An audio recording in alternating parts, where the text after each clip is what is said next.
더불어민주당 인천시당이 다음 달 8일 지역 전당대회를 열고 위원장을 선출합니다. 시도당 위원장 선거는 비단 지역 당직 선출 그 이상의 의미를 가져 주목되는데요. 뉴스오늘에서 위원장직에 나선 후보들의 비전 전해드리고 있죠. 오늘의 주인공은 이성만 더불어민주당 평당원입니다. 어서 오십시오. 네, 안녕하세요. 네, 안녕하십니까. 네. 오랜만에 스튜디오에 모셨는데요. 예. 2021년이었죠. 민주당 전당대회 돈봉투 사건으로 부침을 이어오시다가 지난 2월 대법에서 무죄가 확정이 됐고 민주당에 복당을 하셨습니다. 예. 그간의 소회 좀 들어보겠습니다. 그러니까 저는 이제 이것을 다 시련이다. 왜 나만 이런 일이 생겼을까라는 그런 원망보다는 마치 배 타고 바다를 항해하다 보면 어려움은 당연한 거 아니겠어요? 폭풍우도 불고 파도도 치고. 그런 것처럼 인생의 하나의 과정이라고 보고 이 과정의 어려움을 내가 어떻게 이겨내고 나의 내성과 나의 에너지를 더 크게 할 수 있는가 이런 데 주안점을 뒀고요. 그런 측면에서 보면 오히려 이 돈봉투 사건으로 인해서 저는 좀 단단한 인물이 되었다 스스로 자평하고 있습니다. 네, 민주당이 오늘 국회 본회의에서 보안 수사권 폐지 법안을 처리합니다. 그동안 검찰 수사 과정을 그야말로 날선 비판을 해오신 만큼 보안 수사권 폐지 등에 대해서 검찰개혁 방향에 대해서 동의는 하실 텐데 어떻게 보고 계십니까?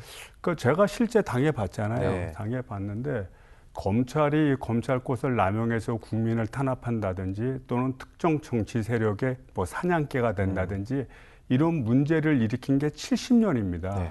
그러니까 이제는 검찰 내 수사권과 기소권을 완벽하게 분리시켜야 될 역사적인 어떤 결정을 해야 된다 이렇게 봅니다. 과거 우리가 일제강점기 때 썼던 여러 가지 잔재들을 누구는 일제 때 그래도 웬만큼 잘했다 못했다 이거 가지고서 완벽히 청산하지 못하니까 지금도 그 문제가 있지 않습니까? 전 이거보다 더 심하다고 봐요. 그래서 이번 기회에 역사적인 결정으로, 즉 국민적 결정으로 이번에 보안 수사권도 안 되고 결국 수사권과 기소권을 완벽하게 분리해야 된다고 봅니다. 다만 이제 수사권을 누구한테 줄 거냐 이런 문제가 있잖아요. 그래서 경찰이 만약에 수사권을 다 갖는다면 그러면 잘할 것이냐 이 문제에 대해서는 또 의문점이 있습니다. 그러니까 향후에 경찰이 수사권을 어떻게 활용하는지를 지켜보면서 법리적인 탄력성을 유지하되 지금은 완전히 종결시키는 그런 역사적 결정이 필요하다고 봅니다. 예, 국민의힘은 반발하고 있고 보안 수사권 폐지에 대통령이 제2요구권마저 포기한다면 그 순간 당정은 동반 몰락이다 이렇게까지 이야기하고 있는데 어떻게 들으십니까? 그 얘기는 일단은 이 검찰의 폐해에 대해서 이 국민의힘당이 제대로 인지하지 못하는 것인가 아니면은 혹시 이 검찰권을 활용했던 주체인가 이런 문제로 반문하게 돼요. 그래서 역사인식을 가지고 이번에 국민의힘당은 당연히 동참을 해서 이 검찰의 어떤 수사권 문제를 종결지어야 된다고 봅니다. 네, 사법위기 해소 후 민주당 인천시당 위원장 도전을 위해서 정치 복귀 시점으로 그 시점을 삼겠다 이렇게 밝히신 바가 있습니다. 더불어민주당 인천시당 위원장 선거가 본격적으로 이제 막을 올렸는데요. 출마를 결심하게 된 배경 소회부터 좀 들어보겠습니다. 제가 이제 평당호를 이렇게 소개하고 있지 네. 않습니까? 제가 작년도 12월 17일 날 다시 복당을 했습니다. 과거에 이제 제가 지역위원장도 한 10년 하고 또 국회의원도 4년을 했었는데 제가 복당할 때는 평당원으로 복당하고 쭉 세월이 지나면서 지켜보니까 지방선거가 있었어요. 근데 이 지방선거 과정에서 과연 민주당이 민주당 같은 모습을 가지고 공천을 했는가 또는 공심위를 또 열고 운영을 했는가 이런 점에 깊은 회의를 가졌습니다. 어쩌면 편가르기를 하고 편가르기를 통해서 향후에 본인들한테 이익이 될 수 있는 후보한테는 좀 이점을 주고 또 반대되는 후보한테는 또 페널티 주는 이런 모습이 객관성을 잃고 또 결정을 했으면 공개를 통해서 평가를 받아야 되는데 이 평가받지도 않는 모습을 보면서 이거 인천시당을 개혁해야겠다 이런 생각이 강하게 들었고요. 그래서 이 개혁의 첫 출발점으로 인천시당 위원장이 되기 위해서 제가 출사표를 던졌습니다. 네, 시당위원장은 뭐 당원 조직 관리, 또 지역 현안 대응, 또 선거 과정에서의 여러 가지 공천권 행사, 또 당협 정비 등등 할 일이 참 많고 어깨가 무거운 핵심적인 자리입니다. 그에 걸맞는 비전과 또 각오가 있어야 될 텐데요. 어떤 계획들 좀 갖고 계십니까? 일단은 지난 세월을 돌이켜 보면 인천시당이 거의 개점 휴업 상태였어요. 예. 그러니까 시당 위원장을 보통 현역 국회의원들이 돌아가면서 맡았는데요. 현역 국회의원들은 국회에 가서 일을 해야 되잖아요. 그러니까 월요일부터 목요일, 금요일까지 국회에 있는 경우가 거의 허다합니다. 그렇다면 인천시당 일을 언제 보겠어요? 결국은 직원들 몇 명만 남는 구조가 되다 보니까 시당을 어떻게 발전시킬까 하는 근본 모델은 만들지 못한 채 이런 중요한 지방선거 등을 통해서 이런 시당이 결정을 해야 될 과정이 되면 힘이 센 뭐 지역위원장들 또는 국회의원들이 자기들 필요에 의해서 결정이 됐던 것 같아요. 그래서 저는 이 시당을 일단 정상화해야 된다. 정상화하기 위해서는 시당의 역할을 대폭 확대하고 거기에 있는 각종 이 단위 자원들, 뭐 청년이라든지 여성이라든지 노동이라 각 분야가 스스로 발전할 수 있는 모델을 만들어서 시당을 정상화해야 된다고 생각이 됩니다. 예. 당원을 참 많이 강조하시는 것 같습니다. 그만큼 당원이 주체이기도 하고요. 당원을 넘어서 또 시민들과의 인천 시민들과의 소통 강화 방안에 대해서도 좀 의견 들어보고 싶은데요. 어떻게 좀 교류하시겠어요? 결국은 이 시당의 중심, 모두 다 그렇지만 이 시당의 중심은 당원이 아니겠습니까? 그러니까 당원들이 의사결정에 참여하고 또 의사결정이 이루어졌다면 그것이 공개가 되고 또 공개가 된 것이 투명하게 비판받고 평가받아야 되는데 실제 인천시당의 홈페이지를 이렇게 들여다보면 그 흔한 이 당원의 게시판조차 제대로 정비되어 있지를 못합니다.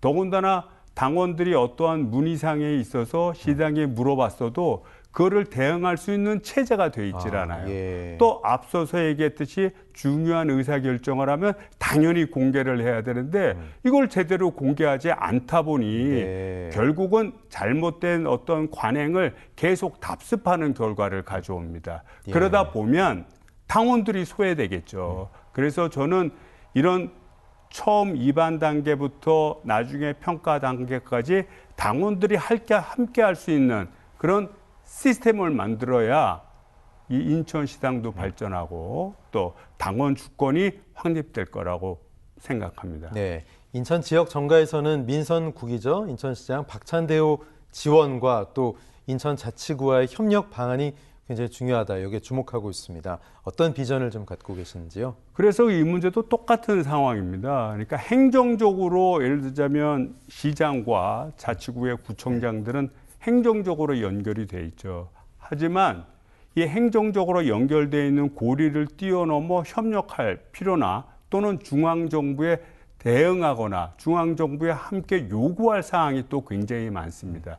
그럴 때의 매개고리 역할을 결국 당이 할 수 있다고 보여져요. 그래서 저는 제가 시당위원장이 된다면 정례적인 회의체를 만들어서 서로의 고민거리를 공유하고 서로의 협력 체제가 된다면 이거를 일단은 당 차원에서 중앙당에 보고하고 또는 국회 등을 통해서 이런 문제점을 알리고요. 그것이 성숙화되면 그때는 이제 시장이나 구청장이 행정적인 어떤 절차를 프로세스를 밟아서 해결할 수 있지 않겠나 이렇게 생각합니다. 예, 정일영, 허종식 의원과 경쟁을 하고 계십니다. 현역 의원 두 분이 나선 만큼 아무래도 원외에 계시기 때문에 불리하지 않냐 이런 관측도 좀 있었는데 오히려 그 점이 강점이 될 수 있다 이렇게 보시는 거죠? 지금 인천시당은 바꿔야 될 게 한두 개가 아닙니다. 그러면 시당위원장이 비전을 갖고 매일 출근해서 일을 봐야 돼요. 아니 일도 하지 않을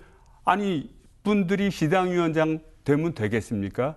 제가 두 분의 능력을 비하하는 것이 아니라 두 분은 국회의원으로서 여의도에서 할 일이 굉장히 많고 또 거기에 또 참여할 수밖에 없습니다. 그렇다고 본다면 지금의 불비되어 있는 인천시당을 제대로 정상화하기 위해서는 제가 원외이니까 또 시간도 충분하니까 또 비전도 갖고 있으니까 또 평당원의 입장에서 평당원을 바라보니까 이런 개혁을 할 수 있는 주역이다, 적임자다 이렇게 생각합니다. 네. 이재명 정부에 대한 평가도 좀 들어보겠습니다. 대통령 지지율이 피크를 찍었다가 좀 떨어졌다가 다시 반등했다가 요즘 또 소폭 하락하고 있고 지난 금요일이었죠. 갤럽 조사에서는 지지율이 취임 이후 최저치를 기록하기도 했습니다. 부동산 주식, 민주당 전대 노이즈, 보안수 사건 여러 가지 이슈가 있는데 어떻게 좀 보고 계세요?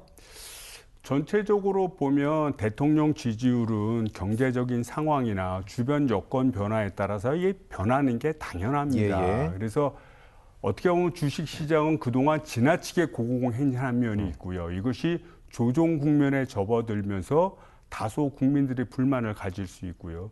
두 번째 이제 부동산 정책과 관련해서는 제가 볼 때는 좀 장기적인 비전이 좀 필요한데 장기적인 비전이 지금 만들어지지 않은 게 아닌가. 그래서 이 문제에 대해서 집중을 해서 좀 새로이 장기적인 미래 전략을 좀 꾸려야 될 것 같고요.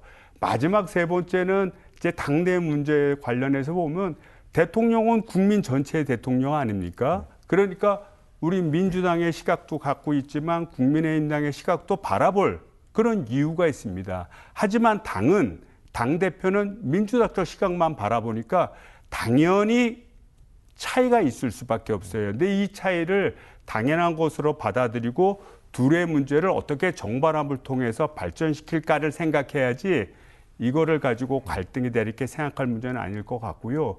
그래서 향후에 주식시장도 조정되고 부동산 시장의 장기 비전도 만들어내고 그다음에 이 당정 간의 갈등도 그 원인을 제대로 이해한다면 앞으로 다시 한번 반등할 수 있는 기회를 맞이하지 않을까 이렇게 생각합니다. 네.